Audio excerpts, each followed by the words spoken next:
Ал абылай сөз әңгіме етеді ка. Сопылық туралы айтасыз, сопылық Ой. деген ауыр тема. Қитсайтын дем аға айтуға болады бірақ деп.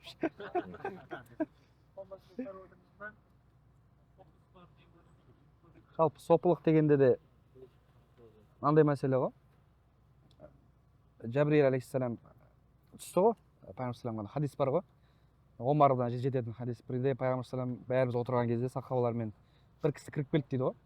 Мысалы дала, мысалға шаң топырақ болса да, үсті әппақ, шашы қою қара, бір сапардың белгісі білінбейді. Сөйтіп келді де Пайғамбар салам сұрақ қойды дейтін хадис бар ғой. Маған ислам туралы айт, иман туралы айт, ихсан туралы айт дейді. Иман түсінікті енді пайғамбарға, Аллаға иман, ақырет күніне иман, сосын ислам деген намаз, зекет, ораза, қажылық деп айтады ғой.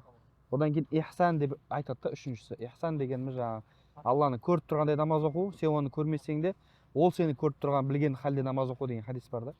Енді сопылар осы жерден бастау алады да негізі. Жаңағы ақида ғалымдары иманмен айналысады, Алланың есім сипаттарымен. Ана фақихтер намаздың парызы, жаңағы зекеттің парыз сүннеті, соның барлығымен айналысады. Ал жаңағыдай сопылық біз ихсанмен айналысамыз деп шығады да негізі ол баста. Сопылық ілімі. Ал сопылық деген нәрсе бізде андай ғой. Қазіргі бір сопылармен салыстыруға келмейді оны ше. Сопы деген сөз араб тілінде ол негізі шығу тегі де қызық та оны. Біреулер оны жаңағы суф деген жүн ғой. Кезінде сөйтіп Аллаға қатты жақын құлдар тауда да тасса да құлшылық қыла береді. Үстеріне сондай бір жатқан кезде де батпайтындай қалың киіп жүреді екен да жүн. Сол себепті олар жаңағы суф жүннен тегілетін мата киіп жүргеннен кейін сопылар деп аталып кеткен да. Басқа мағынасы бар, жаңағы тазалық деген де мағынасы бар да. Аллаға жақын құлдар, кіршіксіз құлдар деген сияқты. Неге сопылық деген мәселе андай ғой бір қалай айтсам болады бір сверхъестественный бір ауыр нәрсе емес та. Сопылық деген кәдімгі сен бүкіл намазыңның үкімін білесің, Алланы танисың, ақидаңды оқыдың, фиқты оқыдың, одан кейін барып Аллаға іліммен жақындайтын нәрсе ғой. Мысалы біз айтып жүрген шүкір, тәуекел, ниет, жаңағы рия деген мәселелер бар ғой. Соның барлығы неге сопылық ілімі ғой. Сопылық сол жүректі зерттейтін ілім да негізі. Кәдімгі ғылым ол да. Мысалға мына нәрсе рия, біз айтамыз фиқта айтады ғой, мынау харам, мынау халал дейді ғой. Сопылық ілімде де мынау рия емес, мына нәрсе деген секілді жүректің ілімдерін бекітіп береді да. Мына ниетің дұрыс емес, мына ниетің дұрыс деген сияқты. Бұл да бір ілім да өзі жеке дара. Бірақ мына сопылық ілімі жаңағы ақида мен фиқты толық оқымайынша бірден оған өтіп кетуге де болмайды да. Ол кезде ғалымдардың сөзі бар да, кімде-кім әлі ілімді жеткілікті деңгейде білмей бірден сопылыққа өтіп кететін болса, ол ертең дінбұзар болып кетуі әбден мүмкін да. Сол себепті бірінші жаңағыдай бүкіл ілімдерді оқып, одан кейін жүрек ілімдеріне бірте-бірте кіре берсе болады. Неге сондай нәрсе ғой? Сопылық деген бірандай. Бірақ қазір соған сәйкес келетін сопылар бар деп те айту қиын ше бәрібір. Иә. Кезінде сопылар көп болған ғой, негізі. Білмеймін, кезінде өткені күнә қазіргідей көп болған жоқ қой бәрібір де қазіргідей. Сопылықты ешкім патенттеп алмаған шығар. Маған қол тапсырсаң ғана сопы боласың деп. Ол бір партия емес қой. Несін жаңағы жарнасын төлеп кіретін аманат Нұр Отан деген сияқты. Ол әркім жүрегіндегі нәрсе ғой. Жаңа айтты, риямен күресем, ықыласты болам, тырысам, Аллаға шынайы берілем деген адамның түскен жолы сол сопылық жол ғой.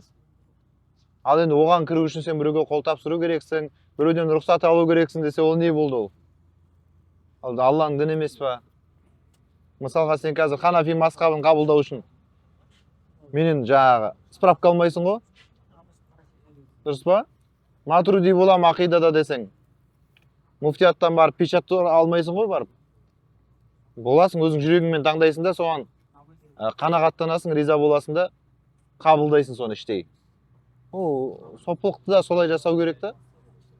Оны патенттеуге болмайды да оны. Маған қол бересің, мен саған сосын әрі қарай амалдарды, уазипаларды берем деген дұрыс емес ол.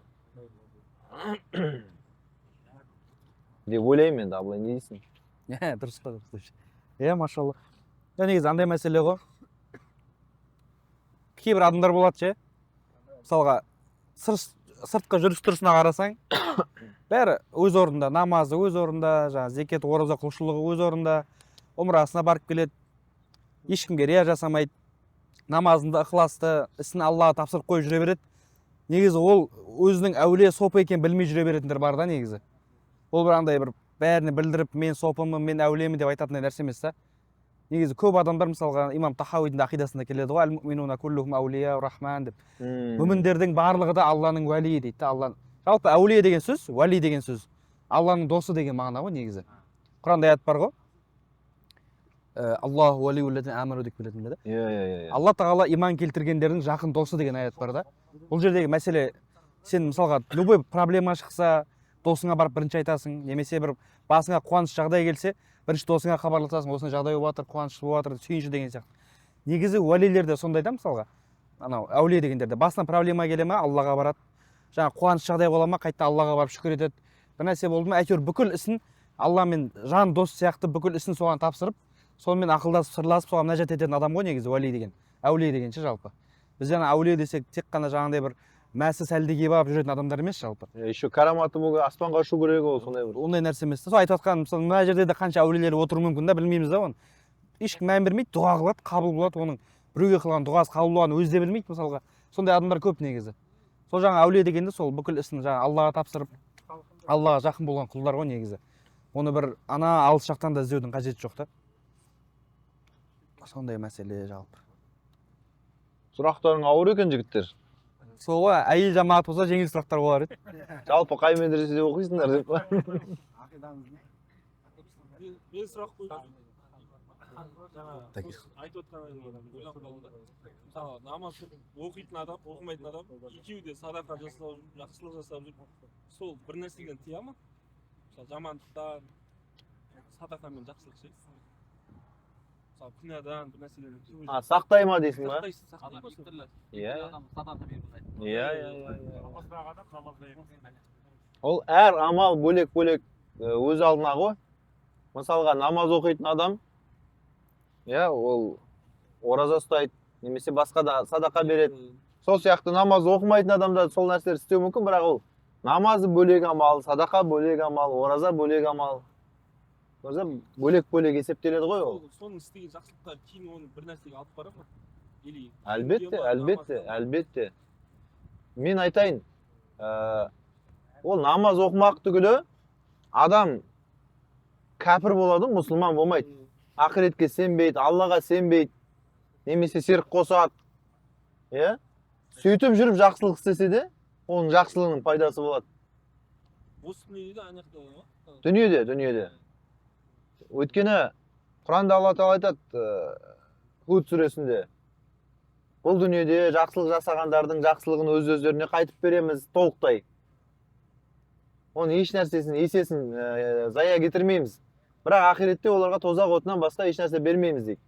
Мысалға, ақиретке иман келтірмейтін адам жаңағыдай, ол садақа деген түсінік жоқ қой ода, бірақ өзінің туған бауыры қиналып жатыр, мысалға, бір әке бір шешеден туған, ол көмектеседі қолындағы малымен. Әке шешесіне қарайды ол, оны Құранға, оны бұйырып жатқан Алланың әмірі деп иман келтірмесе де, адами тұрғыдан өзінің әке шешесі қартайып қалды, бағат, аяғын жуады, мысалға да. Сондай басқа да жақсылықтар жасайды ғой. Ол дүниеде ғұмыры ұзақ болуы мүмкін, мал дүниесі көп болуы мүмкін, денсаулығы жақсы болуы мүмкін, абыройы, қызметінде өсуі мүмкін. Сондай жағынан көреді ол. Өйткені Алла Тағала оны қайтарып беріп тастайды өзіне дүниеде. Мысалы, қазір сен умраңды ауылға барғаннан кейін банкоматтан конвертация жасап шығартып алатын болсаң ақша қылып, білінбай миллион, миллиард ақша болады ғой ол.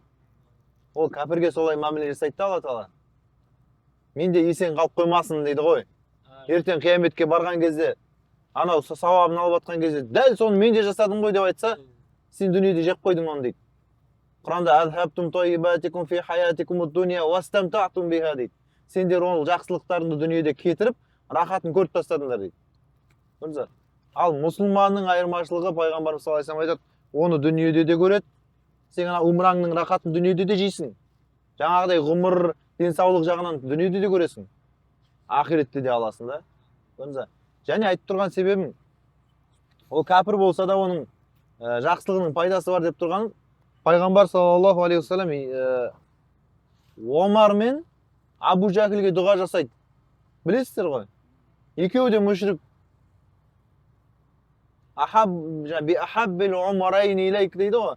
Өзінің жақсы көретін, өзінің қаттырақ жақсы көретін екі омарының біреуімен исламды күшейт, исламды қолда дейді. Ол кезде екеуі де мүшрик. Біреуі Омар, біреуі Амр ғой, Амр ибн жаңағы Хишам еді. Абу Жахилдің аты. Омар, Амр екеуі де Омар деп айтыла береді ғой енді. Сонда ахабби дейді. Екеуінің қайсысын жақсы көресің, сонымен деп тұрған жоқ.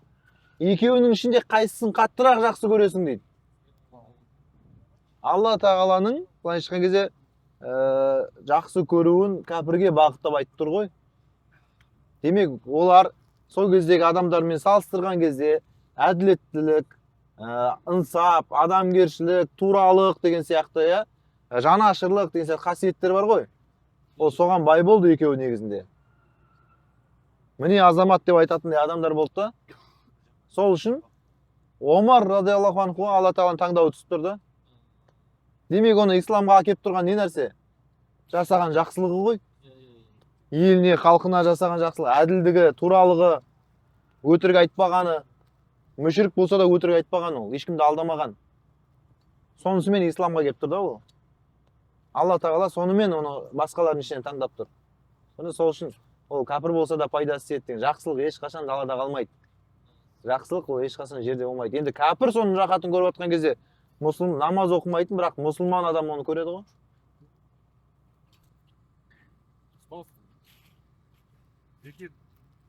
Зекет беру туралы қандай жолмен берген абзал? Берген абзал. Шейхтердің алдында отырған, Түркияда оқыған.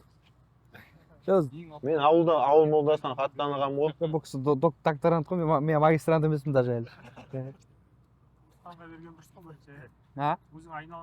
Негізі зекет деген нәрсе жалпы. Бірінші өзіңнің айналаңдағы сенің туған туысқан мұқтаждар болады ғой ішінде. Сол мұқтаждарға беріп бастаған дұрыс та негізі зекетті. Одан кейін туған туысқандар деген кезде олар сенің қарамағындағыдан тыс болу керек та. Мысалы сұрайды, туған ағама зекет берсем бола ма, немесе туған ініме зекет берсем бола ма, қарындасыма берсем бола ма деген секілді. Бұл зекет бай жақсылық қыла бересің ғой. Негізі олар жаңағындай сенің қарамағынан тыс, онсыз да сенің берген тамағын жеп жүрген адамдар болмаған дұрыс та туысқандардың ішінен. Жаңағындай өз еншісін алып бөлек кеткендер болады ғой. Соларға егер шынымен мұқтаж болатын болса, берген дұрыс та соларға. Солардан таусылып атса, одан кейін жаңағы басқа да жетім жесір, міскіндер көп қой негізі. Зекет беретін ішінде жаңағы жолаушылар бар, міскін фақырлар бар. Солар ішіне таңдап осы лайықтырақ ау деген секілді қылып зекетті бір даналықпен үлестіресіздер ғой негізі. Рия қылмай қалай берсе болады? Өз қолыңмен беріп атсаң, рия қылмай қалай жетеді? Жалпы негізі зекетте рия жоқ қой бәрібір. Өйткені зекет парыз ғой, намаз сияқты. Негізі. Одан кейін ол рия жоқ дегенде мынандай мәселе ғой. Сен зекет бересің ғой біреуге, мысалға. Мынау менің зекетім деп айтпаған дұрысырақ та, іштің ниетіңде зекет екен, зекет ретінде беріп тұрсың, бірақ оған саған көмегің болсын, немесе жолаушысың ғой, жаңағындай. Бір-екі қарыздарың бар екен деген секілді қылып, сондай жолдармен берген дұрысырақ та. Саған қол үшін тигізген бір көмегім деген секілді қылып. Бірақ мынау менің зекетім деп айту бір шарт емес та ол жерде. Ғалым сен ниетіңде, іште өзің ниетіңде зекет ретінде беріп тұрсың, бірақ оған саған бір көмегім деген секілді қылып меңзеп берген дұрысырақ та негізі.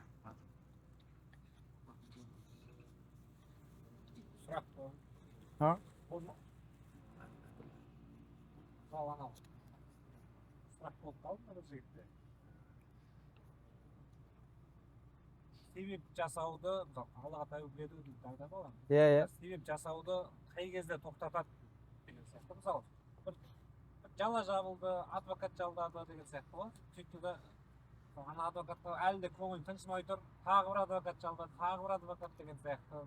Сондай қай кезде тоқтатамын деген сияқты.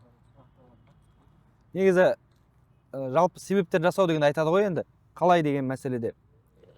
Бұл енді себеп жасауда енді нақты бір Алла тағалаға тапсыратын бір андай жүрек тынышталатын уақыт болады негізі. Себептің бәрін жасайсың ғой. Әлде де біліп тұрасың сенің қолыңнан келетін нәрсе бар екен негізі. Сол кезде андай бір дальше енді болатыны көреміз деуге болмайды да негізі. Кейбір өткенде де подкастта айттым ғой имам Шағрауидің сөзін. Шынайы тәуекел ол сен жаңа дене мүшең толықтай шаршайды да жүрегің демалады дейді. Ал бізде жүрек неге до конца демалмайды соңына дейін? Өткен аяқ қол дұрыс шаршаған жоқ дейді әлі. Бізде проблема сол. адам біліп тұрады ше, қолынан тағы да бір екі нәрсе келеді негізі, бірақ сілтеп тасқа салады. Мысалы Құранда да ана Мәриям анамыз көп мысал келтіреді ғой, өзі толғатып қиналып жатыр, босанайын деп жатыр, сондай бір толғақ келіп жатқан әйелдің өзіне құрманы сілке деп Алладан бұйрық келіп тұр да, себебін жаса алдыңа құрма түседі деп. Алла онсыз да құрманы сүре салады ғой, аны құдірет жеткілікті ғой. Бірақ сондай қиналып жатсаң да, соң бір кішкентай 1-2 грамм күшің қалса да, соны сілкіп таста деп айтып тұр да құрма ағашын. Яғни ол жерде де адамдарда өзі болады. Соңғы күшің қалғанша бәрі бітіп тұр. Бүкіл күшіңнің бәрін сарқып, Аллаға тәуекел еткен сол жақсырақ та бәрібір де. Адам өзі біледі, неге сезеді.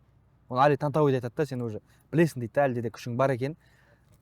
Істеп көр дейді да, соңына дейін енді ше оны.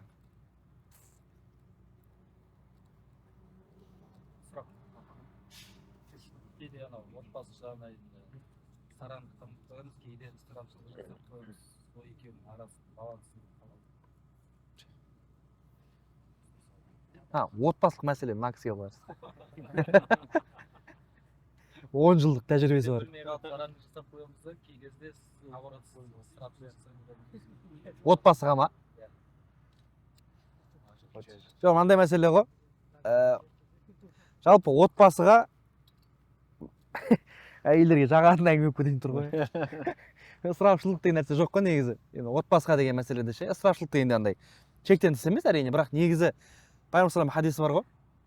Міскінге берілетін садақа болады, жаңағы бір жағдай мүшкіл адамға берілетін садақа болады, содан кейін отбасыға берілетін садақа болады деп айтады ғой. Соның ішіндегі ең қайырлысы отбасыға берілген садақа деп айтады да бәрібір де. Сен тіпті әйелің аузына салған бір жаңа жұтым тамақтың өзі оған садақа болып табылады деп айтады ғой хадисте. Ол жерде сондай мәселе да негізі, отбасыға қанша жақсылық қылсаң да оның бәріне жақсы жазылады негізі. Ол бір ысырап дейтіндей де мәселе емес, бір садақада ысырап болмайды ғой мысалға. Бірақ садақаның өзінде де аят келеді ғой. Қолдарыңды соңына дейін ашып жібермеңдер, қатты қысып қоймаңдар дейтін не болады ғой. Оның өзінде де толықтай бәрін арнап ертең дымыс қалып қоймайтын не болу керек та негізі. Соның өзіне садақаны қалай есептеп ойланып бересің, ол да бір дәл солай нормамен болса әдемі негізі. Бірақ сараңдық та қылмау керек, ол да бар да кәдімгідей. Екеуін тең ұстап, бәрібір де мынандай мәселе бар да. Пайғамбар саламның бір хадисін риуаят етеді негізі. Әлсіз жолмен жетсе де мынандай сөз бар да. Сен сапардан келсең дейді, сапардан келсең, үй ішіңе бір нәрсе алып ал дейді, сыйлық ретінде. Ақшаң болмаса тіпті жолдан әдемі тастарды теріп алып, саған жолдан әкелдім деген секілді қылып, соны бер дейді да, отбасына сыйлық ретінде. Соның өзіне бір сондай риуаяттармен келеді да. Яғни ол жердегі мәселе енді отбасыны барынша олар разы болатындай бір орта жолды ұстанып қылған дұрыс қой бәрібір де негізі. Просто не үшін қолыңды қатты ашып берме дейді, мысалға жаңағыдай отбасыңа бүкіл жақсылығың бәрін беріп қоясың бір уақытта, соны көп беріп болғаннан кейін бір уақытта қатты сараң болып кетесің да, уже қолыңда өзінде қалмай баратыр, қатты беріп болғансың, қатты қысып жібересің да артынан. Ол да қиын болып қалады да, ана бәрін қабылдап, соңында қолында дым жоқ. Сол кезде қатты сараңдық басталады, ана жерде бір контраст деген қатты болады ғой бір-бірімен ше. Сол үшін әйтеуір бір орта жолды ұстанып, мейлінше солай жасаған дұрысырақ. Бізде мысалға енді садақа деген мәселе тағы бір нәрсе бар, біз мән бермейтін. Оны кеше де айттық, мысалға садақаны біз проблема тек қана ақшамен есептейміз ғой өкінішке орай. Бірақ онымен мысалға шай ішкен кезде әңгімесін тыңдап отыру да негізі белгілі бір деген садақа да. Өйткені ол да жылы сөз ғой. Бізде жымиюдың өзі садақа деп айтады ғой. Ол жерде жымию, ол жаңағы жұбайыңның сөзін тыңдау, әңгімесін әйтеуір бір қоштап қою, оның өзі бір белгілі бір деңгей садақа. Бірақ өкінішке орай кейбір ер адамдар бар енді. Ол өзімізде де кейде болып жатады. Артық әңгіме тыңдаған келмейді, миың ашып кетеді. Сен одан қайта мә деп шотына ақша аударып жібересің, осыны бір нәрсе қыл деп. Анадан қашудың амалы да бірақ негізі. Ал бірақ ол жағдайда онымен сырласып, жылы сөйлесіп, сондай садақа қылған жақсырақ та негізі. Енді ол жерде де айтып тұрмын ғой. Нәпсіңе дәл қазір қайсысы ауыррақ болып тұр, соны таңдаған дұрысырақ болады да бәрібір де. Құтылып кету емес дегенім ғой жалпы осыны істеп. Тақырыпты басын ашып беріп жатқанмын ғой, дастан сол. Отбасы тақырыбын. Ол үйдің саясаты, сиясатул манзил дейді ғой ана кітаптарда. Әр еркек өзі бақылауда ұстайды да енді оны. Жағдайға қарай өзі контролировать етеді ғой. Бұл да бір үлкен хикмет талап етеді енді. Бұл жерде тек екі ифрат тафрит деген екі шеті бар ғой. Шектен шығып кету, жомарттықта, сол сияқты сараңдықта шектен шығып кету, яғни сараңдық қылып кету деген сияқты. Сол жаққа кетіп қалмаса болды да. Анау пайғамбар саллаллаху алейхи вассаламнан Хинд келіп сұрайды ғой, Абу Суфияның әйелі. Абу Суфиян сараң адам, маған балама өзіме жететін мөлшерде бермейді еш нәрсе. Деген кезде балаңа өзіңе жететін мөлшерде сен оған көрсетпей, білдірмей ал дейді да малынан. Ол бәрібір оның ақысы бар, өзінің алатын тұстары бар. Яғни сондай деңгейге дейін түсіріп жібермей, немесе қатты молынан да дүниеге байланып қалатындай қылмау керек та. Пайғамбар саллаллаху алейхи вассалам әйелдеріне 30 күн бойы не береді ғой, иля дейді ғой. Сабақ алу үшін олармен сөйлеспей қояды, қарым-қатынасқа түспей қояды. Егер осылай жалғаса берсе, 30 күн болса, талақ болады. Иля деген талақтың мұқаддимасы, кіріспесі ғой. Соған себеп болған нәрсе әйелдері көп дүние сұрайды мөлшерде. Салыстырмалы түрде пайғамбар әйеліне жат мөлшерде да. Сол үшін сабақ ретінде оларды тыйып тастайды да. Сол сияқты дүниеге байланып қалған деген, жаңағыдай молынан жұмсамаса өмір сүре алмайтындай болып қалады ғой енді кейбір адамдар. Сондай да қылмай, басқаға бір мұқтаж да қылмай, енді әркім өзінің жағдайына, өзінің қалтасына, өзінің жаңағы финансовый жағдайына қарай бұны реттейді ғой енді. Бұл жерде бір қатып қалған нәрсе жоқ. Көбінесе отбасылық мәселелерде, ер мен әйелдің қарым-қатынасында жалпы қағидалар қойылады. Жалпы ер азаматтарға қатысты, жалпы әйелдерге қатысты. Бірақ конкретно сенің үйіңе ситуацияға қарай кірмейді да. Қарасаңыз, шариғат. Өйткені әркімнің үйі әртүрлі ғой. Әркім жағдайы әртүрлі. Бір түйір, мысалға, отбасылық кеңестерді біз қалай айтып жатырмыз? Прямой эфирді ашасың, 1000 адам кіреді. Короче, осылай болатындар. Ондай кезде бүйту керек. Ол 1000-нан 1000 түрлі кеңес беріледі да ол жерде. Сен басындағы жағдайың мүлдем басқа. Ана кісінің басындағы жағдайың ол да мүлдем басқа. Қазір саған көмектескен кеңес оған жүрмейді ол. Мысалға сен ішің ауырды, больницаға бардың, саған дәрілер жазып берді. Алдың, іштің, 2 аптадан кейін жазылдың, нормально болып кеттің. Сосын ана кісінің де іші ауырады бір күні. Сөйтіп саған алдында рецептіңді берші. Деп алып, сонымен барып аптекадан дәрі алып, 2 апта ішсе ол жазыла ма? Жазылмайды ғой. Ода сенде жоқ аурулар болуы мүмкін. Ана дәрінің жаңағы противопоказания дейді ғой, сондай нәрселер болуы мүмкін. Немесе оныкі басқа ауру болуы мүмкін, екеуіңде іші ауырып тұрғанымен. Көрдің ба? Сондай әртүрлі, бұл да дәрі сияқты ғой. Ішкі жағдайға қарай жеке индивидуально берілу керек та ондай нәрселер. Сондықтан мынау қазіргі қателіктер де содан болып жатыр. Коуч көбейіп кетті. Отбасылық кеңес беретін эксперт, не тағы жаңағы. Ана күн шықты ғой біреу, өзі ажырасып кеткен, отбасылық эксперт. Ақыр соңында мен пайғамбармын деді, ана шымкенттік жігіт па, қаяқты. Одан пайғамбар болып шықты, сөйтіп. Сондай ғой енді. Адамдар қазір не істемейді, ақша үшін, адам жинау үшін, аудитория жинау үшін.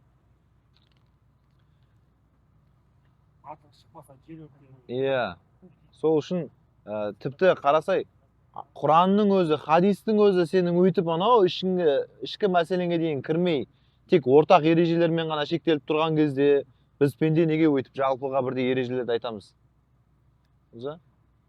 Сол үшін оның әр адам өзі шешеді оны. Әр адамның жаңағы білім деңгейі ол жерде, тақуалық деңгейі, менталитет, бәрі ескеріледі. Неге мысалға шариғатта кәдімгі фиқ кітаптарында теңдік мәселесі қозғалады? Ішіне материалдық теңдік те бар. Екеуі үйленген кезде тектік жағынан мысалға. Оның бәрі өйткені ертеңгі қарым-қатынастар рөл ойнайды да. Сол үшін тең-теңімен, тезек қабымен дейді ғой. Сол нәрселердің барлығы адам табиғаты ғой енді. Ол екі бөлек, екі адамның бір үйде тату-тәтті тұруы деген ол өте қиын нәрсе. Оны Алла тағала солай істеп тұрды. Адал некенің арқасында неке қиясың, Алла тағала екеуің араларыңа сүйіспеншілік, махаббатты береді. Әйтпесе басқа ешқандай қарым-қатынас түрінде дәл бұндай сүйіспеншілік жоқ. Мысал айтайын ба? Әйеліңмен ұрысып қаласың ғой. Сен оған айтпағанды айтасың, ол саған айтпағанды айтады. Өзінің айып кемшілігін әке, шеше, ата, баба бүкіл соның руына дейін кетіп қаласың.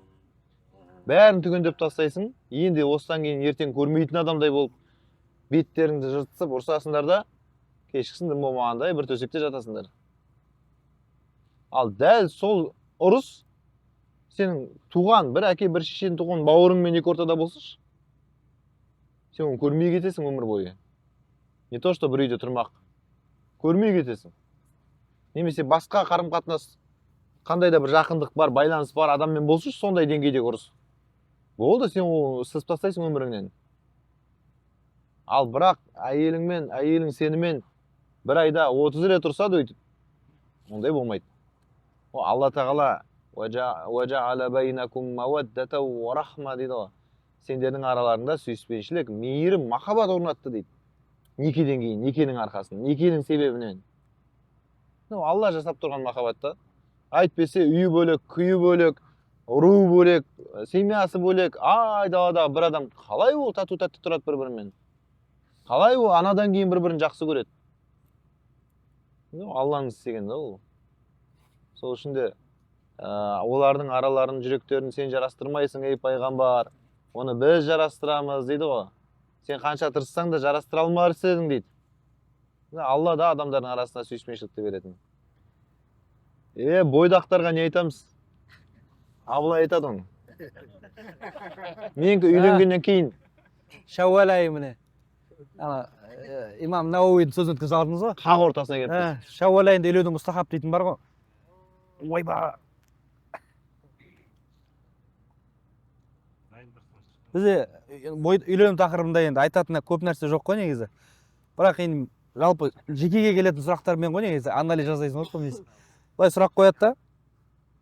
Жаңа қызды мысалы кездестіресің ғой. Мысалы кездесулер болады, жаңа махраммен келеді, басқа қылады.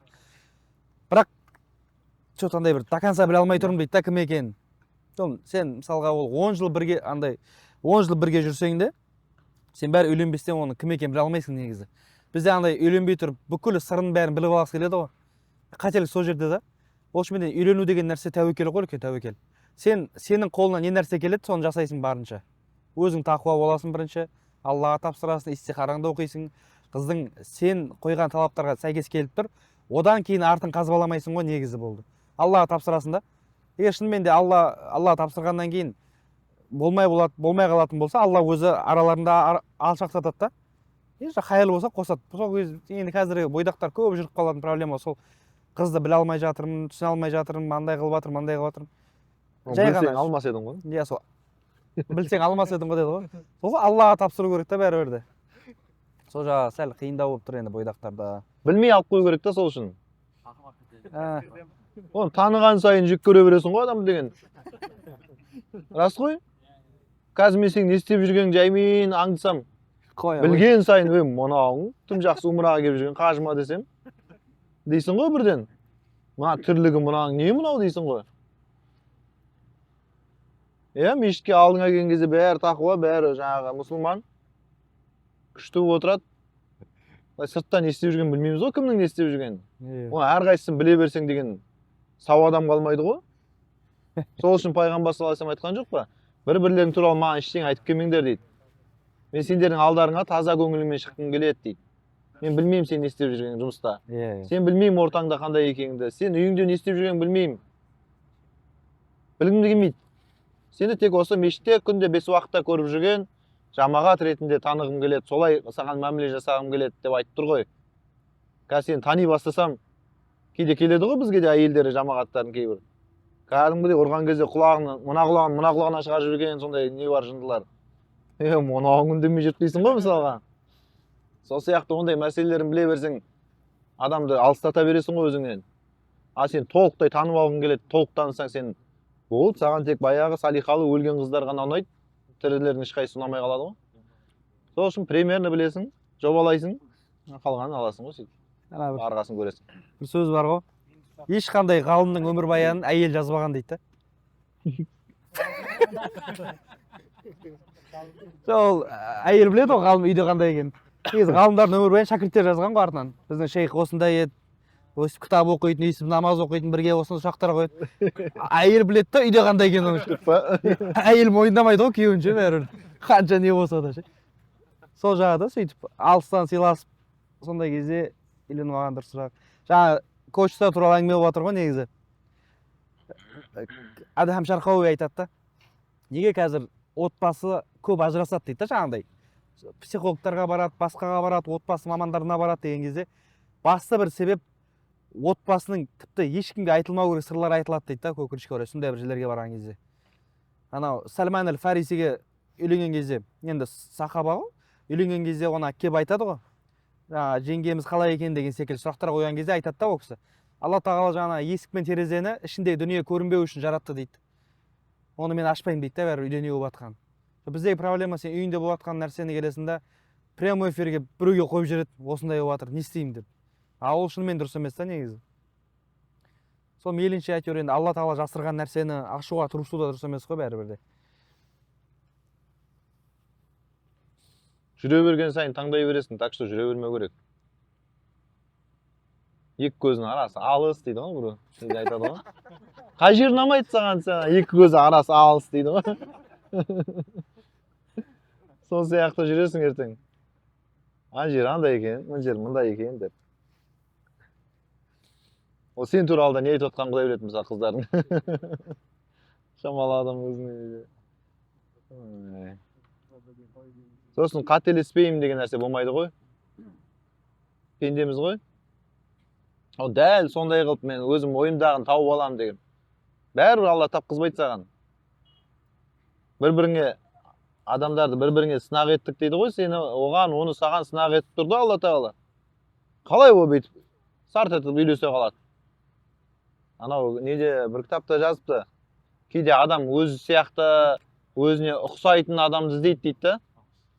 Негізі керісінше ұқсайтындар бір-бірімен піспейді дейді. Бас піспейді. Ана болтқа да гайканы кигізеді ғой. Екі болт бір-біріне жабыстыра алмайсың ғой. Екі ұқсас зат бір-біріне киілмейді ғой. Екі болт қарам дейді. Бір-біріне қарама қарсы, бір-біріне басқа болғаннан кейін жабысып тұр ғой. Сол сияқты кейде шынымен қарайсың. Көп сөйлеп қалған әйел, күйеуі үндемей қалған жуас мысалға. Иә? Бір-біріне қарама қарсы көп семьяларда әйел мен күйеуі мінезі, табиғаты. Сонысымен қызық болып тұр ғой ол. Иә, сонысымен қызық болып тұр ғой. Сол сияқты бұл жерде тек пайғамбар саллаллаху алейхи вассалам адамдар төрт нәрсесіне қарайды деп айтты ғой. Иә, әдемілігіне қарайды, тектілігіне қарайды, мал дүниесіне қарайды. Сосын дініне, тақуалығына қарайды дейді. Сен болсаң сол тақуалығына қара деді. Бастысы әйтеуір Аллаға иман келтіреді. Құдайдан қорқады. Парыздарын түгендеп жүр. Кейбіреулер мысалға қызметке байланысты, жұмыста, акиматта жұмыс істейді, мектепте жұмыс істейді. Орамалды сол себептен таға алмай жүрген болуы мүмкін, бірақ күйеуге тисем, күйеуім мені асыраса, мен үйде отырсам, мен обязательно тағам деп жүрген болуы мүмкін мысалға. Әйтеуір жүрегінде бар, ниетінде бар.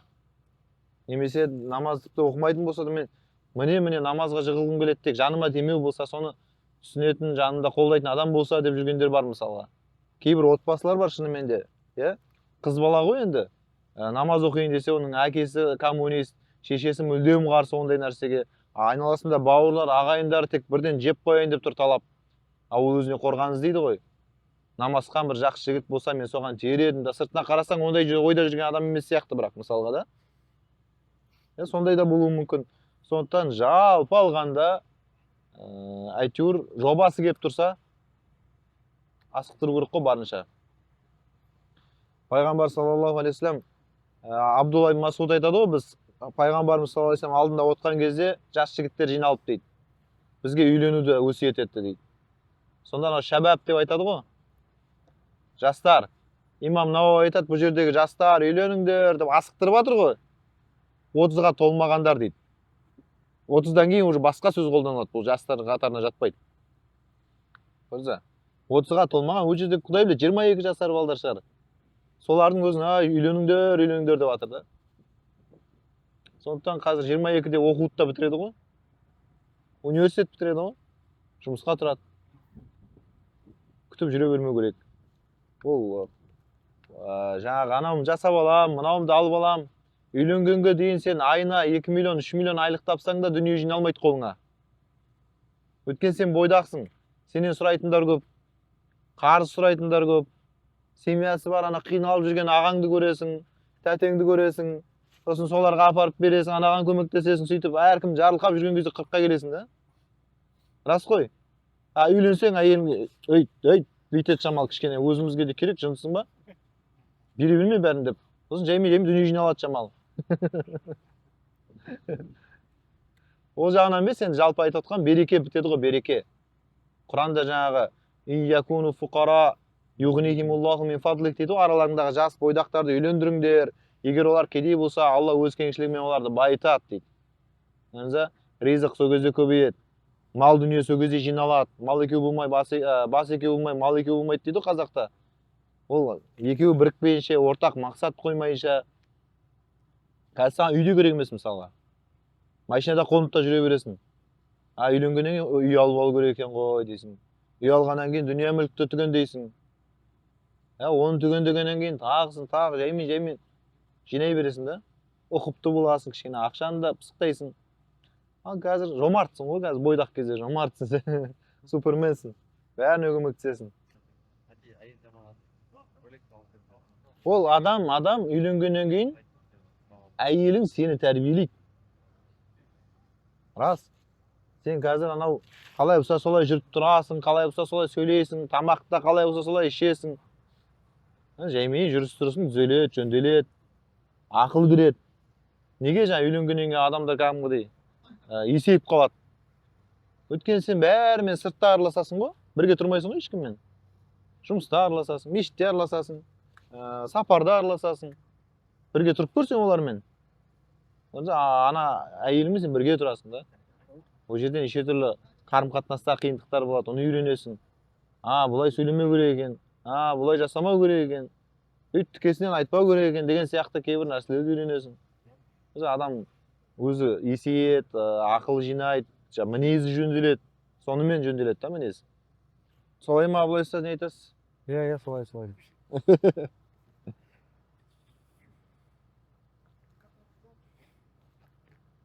Сұрақ қойсам.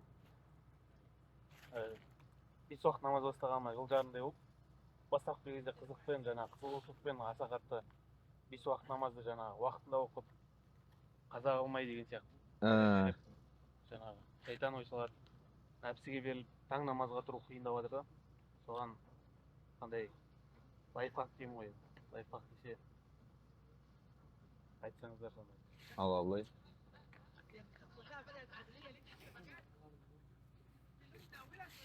Бәрін подкастта айтсаппыз ғой деп. Дым қалмады ғой деп. Жаңағындай мәселе ғой. Қателеспесем Ибрахим Нахағиның сөзі маған. Екі риуаят келеді да. Кәбәтту салата 20 сана деп келеді, немесе кәбәтту қиямал лейла 20 сана деп келеді не бар да. Мен намазбен 20 жыл арпалыстым, яғни қиындығына шыдап бердім. Кейінгі 20 жыл оның рахатын көрдім дейді да. Намаз енді басында Алла тағала бір бонус сияқты береді да. Ерекше тақуалық, ерекше құлшылық, жамағат намазы, таңға уақыт кірмей тұрып ояну деген сияқты. Бірақ уақыт өте келе ол сәл басылады негізі. Одан кейін уже енді құлшылық болғаннан кейін бәрібір де Алла талап еткеннен кейін оны орындайсың әрине, парыз ретінде білгеннен кейін.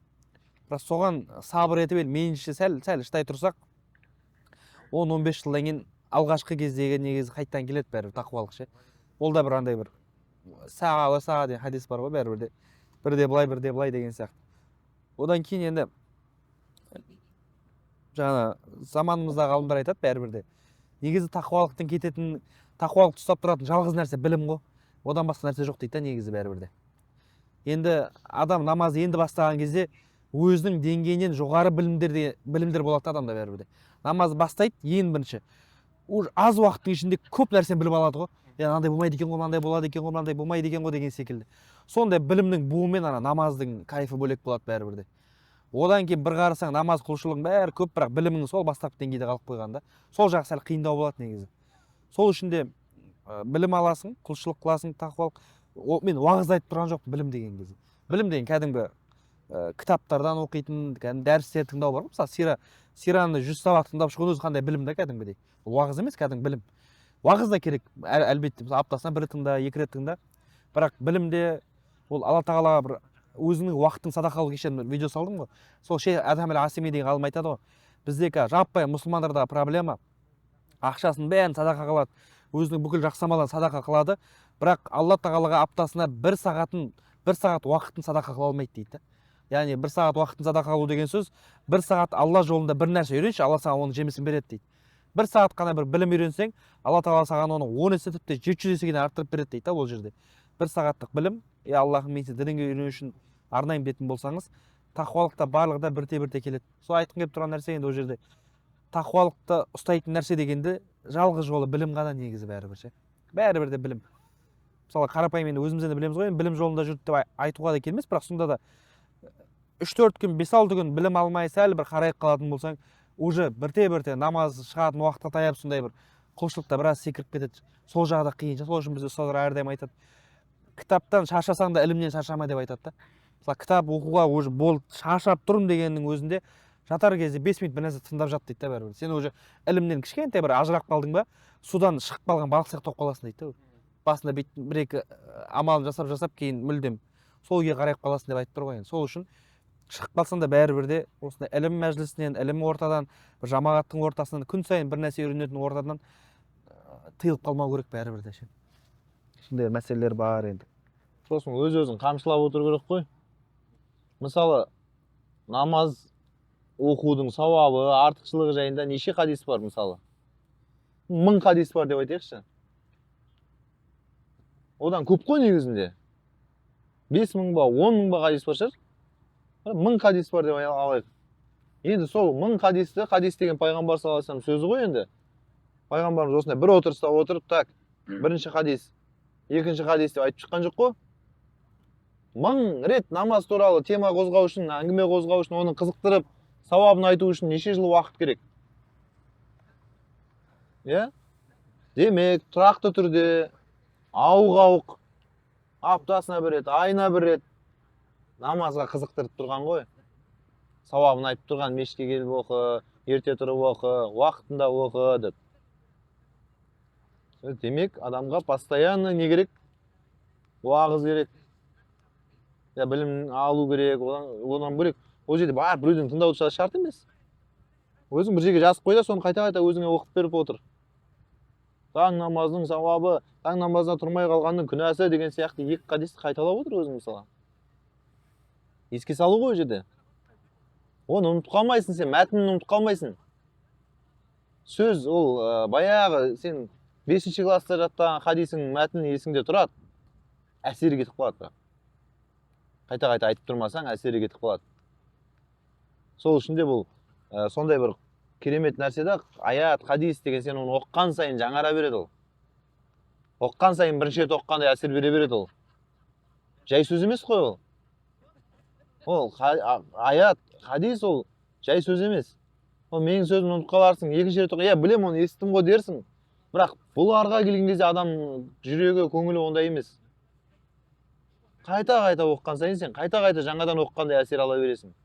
Мұғжиза да өткені бұл. Жаңа не дейді? Құран туралы айтқан неде Али радиаллаху анху сөзі бар ғой. Көп оққан сайын бұл тозбайды дейді. Жаңара береді, оққан сайын жаңара береді Құран аяттары.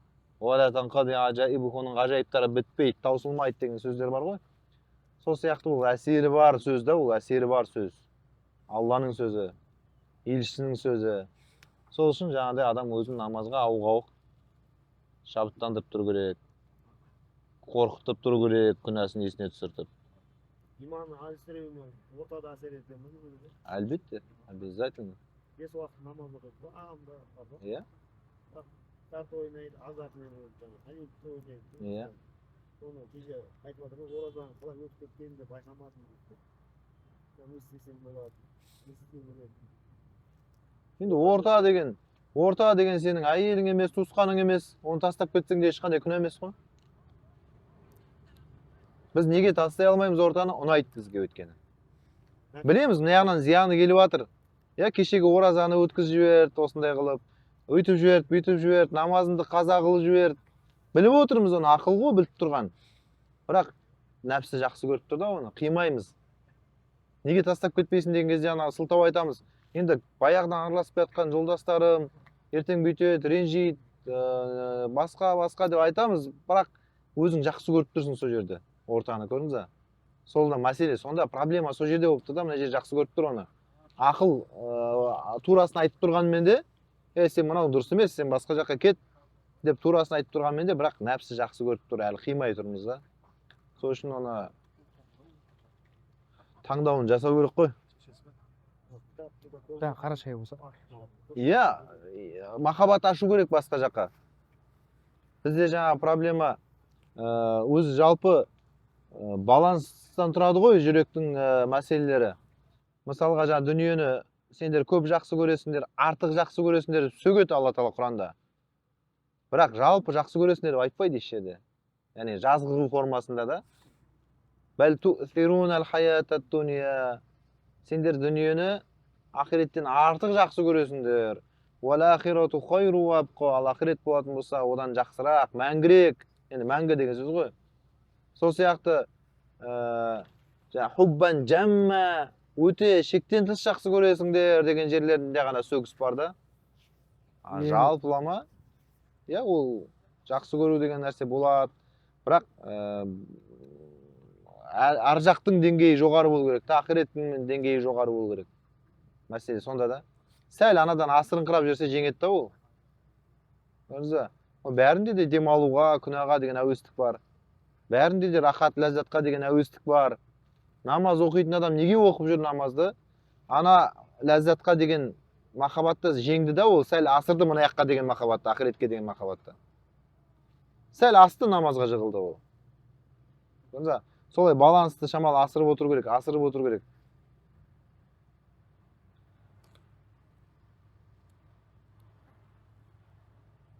Ол үшін де енді адам өзі іштей өз-өзін мәжбүрлемесе болмайды.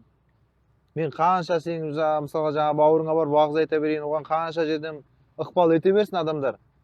Іштен туу керек та ол нәрсе. Сол үшін де пайғамбар саллаллаху алейхи вассалам айтты ғой. Афа анта тукригун наса хатта якуну муъминин.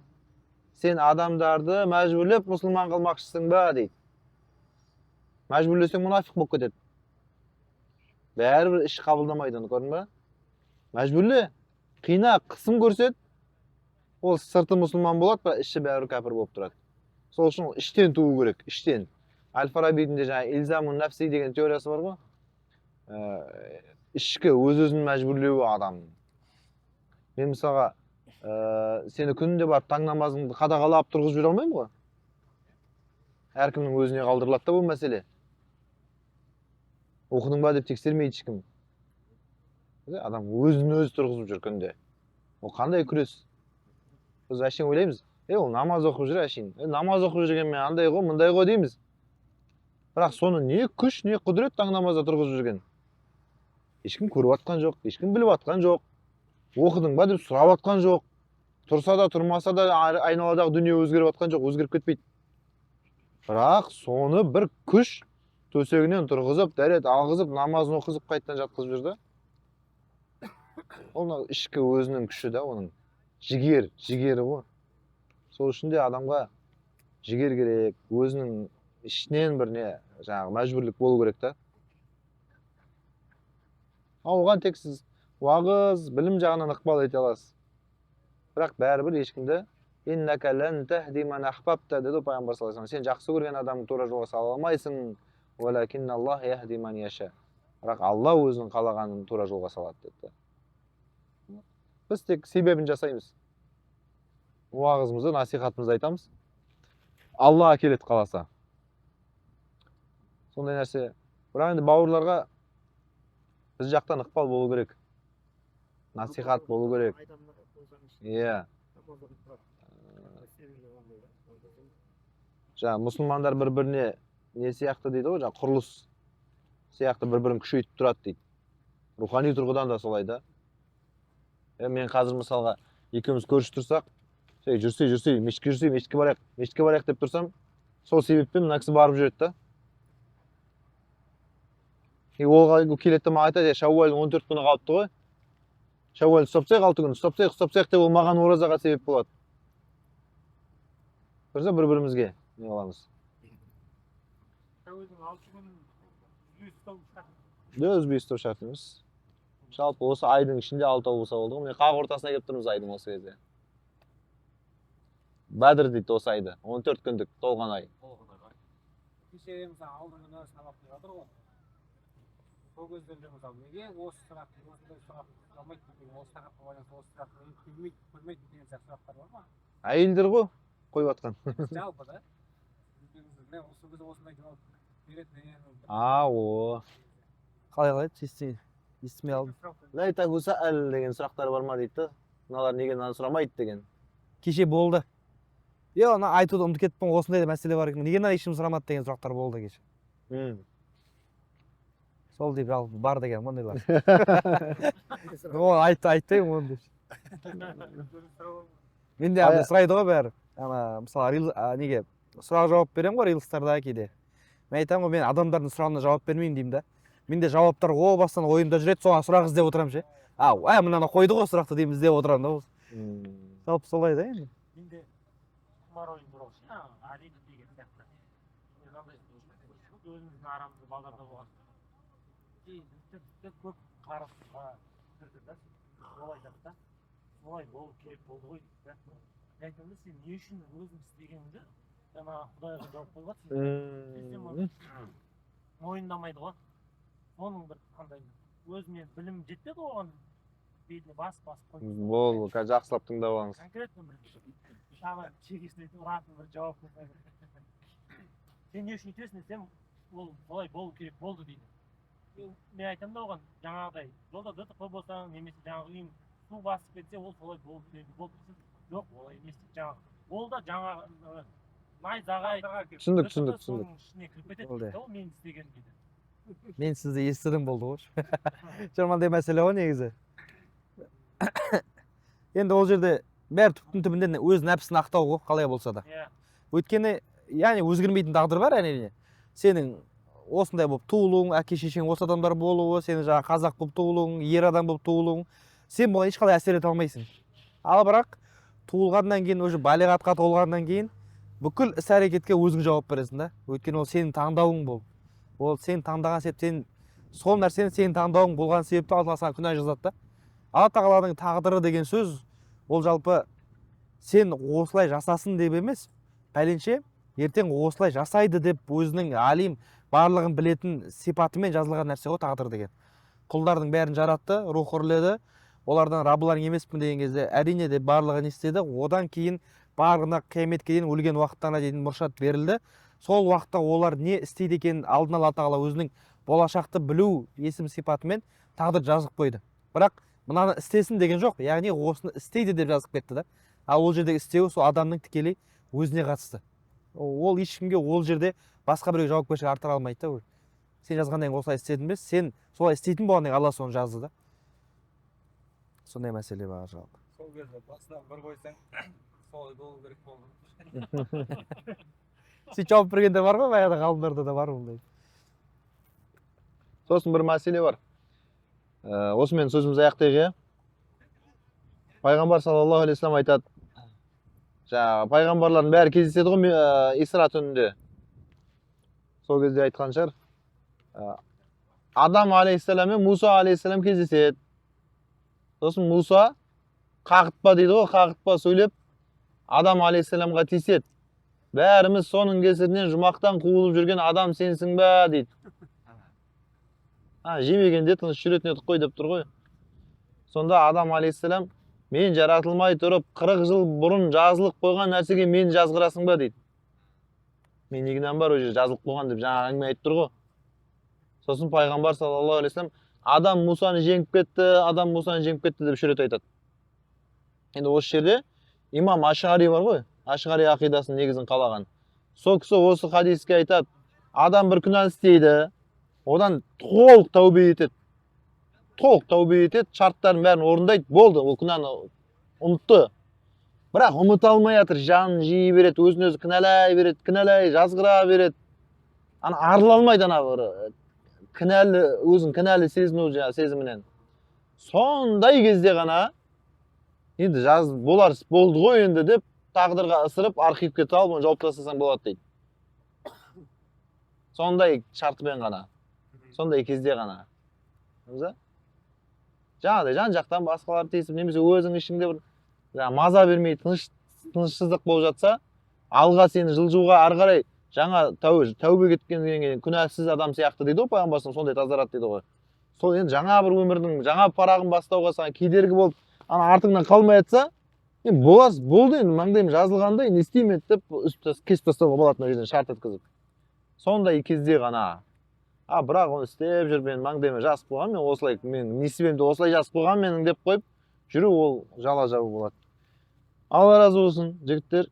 Сіздерге де Алла разы болсын. Осы бір жаңағы алған естіген білімімізге амал етіп нәсіп етсін.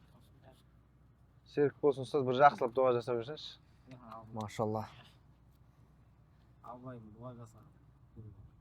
Алла, амин. Qo'yish, meni qilgan mana. Allohumma solli ala sayyidina Muhammad, Allohumma solli ala sayyidina Muhammad, Allohumma solli ala sayyidina Muhammad. Allahumma ighfir lana warhamna wa'afina warzuqna. Allahumma ighfir lana warhamna wa'afina warzuqna. Allahumma ighfir lana warhamna wa'afina warzuqna. Allahumma solli ala sayyidina Muhammad bi rahmatika ya rahman.